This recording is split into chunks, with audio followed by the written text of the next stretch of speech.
Good evening. Epstein Barr virus antibody test, इसके बारे में आप लोगों को जानकारी देता हूँ। ये जो जांच है ये एक वायरल इन्फेक्शन होता है, इप्स्टीन वार वायरस। इस इन्फेक्शन से काफ़ी तरह की बीमारियां होती हैं, तो इसका इन्फेक्शन है कि नहीं ये जानने के लिए किया जाता है। वैसे इप्स्टीन वार वायरस को इन्फेक्शन होता है ना, इसको जांचने का एक तो ये IgM एंटीबॉडी है, इसको देखना है। बेसिकली जब वायरल का इन्फेक्शन होगा तो शरीर जो एंटीबॉडी बनाती है उसकी टेस्टिंग करी जा सकती है, जो कि थोड़ी सस्ती होती है और जल्दी रिजल्ट आ जाता है। और दूसरा एक है कि इसका DNA डिटेक्शन हो जाए, तो जिसको हम लोग PCR टेस्ट बोलते हैं। अब PCR टेस्ट दो तरह का हो सकता है, एक में सिर्फ हमें ये पता चलता है कि है कि नहीं है, तो उसको हम लोग बोलते हैं कि क्वालिटेटिव टेस्ट है, ठीक है। और इसमें एक में क्वांटिटी पता कर सकते हैं। क्वांटिटी मतलब मात्रा की, जो वायरल लोड है वो कितना ज़्यादा है। तो बताने का मकसद ये है कि लोगों को अगर कभी करवाया गया हो या कोई जो हेल्थ वर्कर हैं, डॉक्टर्स हैं, नर्सेस हैं, टेक्नीशियन हैं, जो भी रिपोर्ट जानना समझना चाह रहे हैं, तो उनके बारे में कुछ गाइडेंस मिलेगा इस वीडियो से। एक दो रिपोर्ट दिखा इससे संबंधित जो भी इंपॉर्टेंट बातें वो मैं शेयर करने वाला हूँ। तो सबसे पहले तो ये हो गया कि एक वायरल का इन्फेक्शन है, शरीर में होता है तो तमाम तरह की बीमारियां कराता है। उसमें से एक कॉमन बीमारी है इन्फेक्शियस मोनोन्यूक्लियोसिस, जो कि बच्चों के अंदर होती है।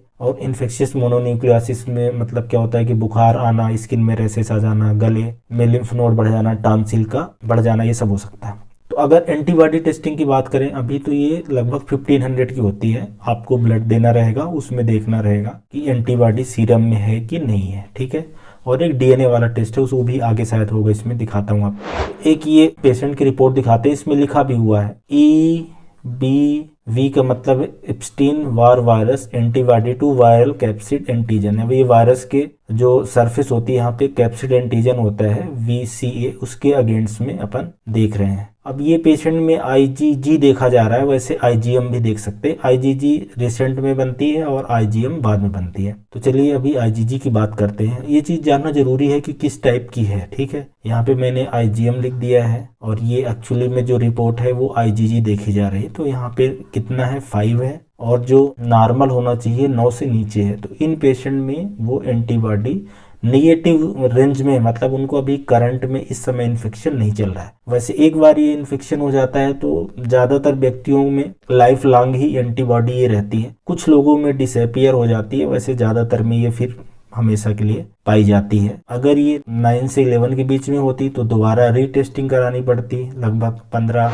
दिन या 30 दिन के बाद। और अगर 11 से ज्यादा होती तो इसको पॉजिटिव माना जाता, मतलब इप्स्टीन वार वायरस का इन्फेक्शन शरीर के अंदर है। तो ये जो मैं बताने की कोशिश कर रहा था कि एक ये वायरल इन्फेक्शन है, DNA वायरस है, जो इन्फेक्शियस मोनोन्यूक्लियोसिस और कुछ तरह के स्पेशली कैंसर वगैरह, लिम्फोमा है, नेजोफेरेंजियल कार्सिनोमा है, और भी एक दो कार्सिनोमा है, आगे बात होगी। तो ये वायरस इन्फेक्शन कराता है ज्यादातर बार। हालांकि ये बच्चों में देखने के लिए किया जाता है कि इन्फेक्शियस मोनोन्यूक्लियोसिस तो नहीं हो गया। अब आ जाते हैं ना PCR की बात करते हैं, वो तो एंटीबॉडी टेस्टिंग थी। अब PCR में ये क्वालिटेटिव वाला है, तो इसमें नॉट डिटेक्टेड, मतलब इन पेशेंट में इप्स्टीन वार वायरस नहीं पाया गया। ये PCR की जांच सबसे अच्छी जांच होती है। और यहाँ पे क्वांटिटेटिव है, जिसमें क्वांटिटी के बारे में बताया गया है कि कितनी मात्रा में है। अगर नहीं होता इप्स्टीन वार वायरस तो यहाँ पे कुछ नहीं लिखा रहता, नॉट डिटेक्टेड रहता, क्योंकि नंबर दिया गया है, मतलब कि पॉजिटिव आया है PCR में और इतना वायरल लोड उनका है। हालांकि इन पेशेंट को बहुत ज़्यादा नहीं है, जब ज़्यादा रहता है तो काफ़ी ज़्यादा हो जाता है, ठीक है। तो ये हो गई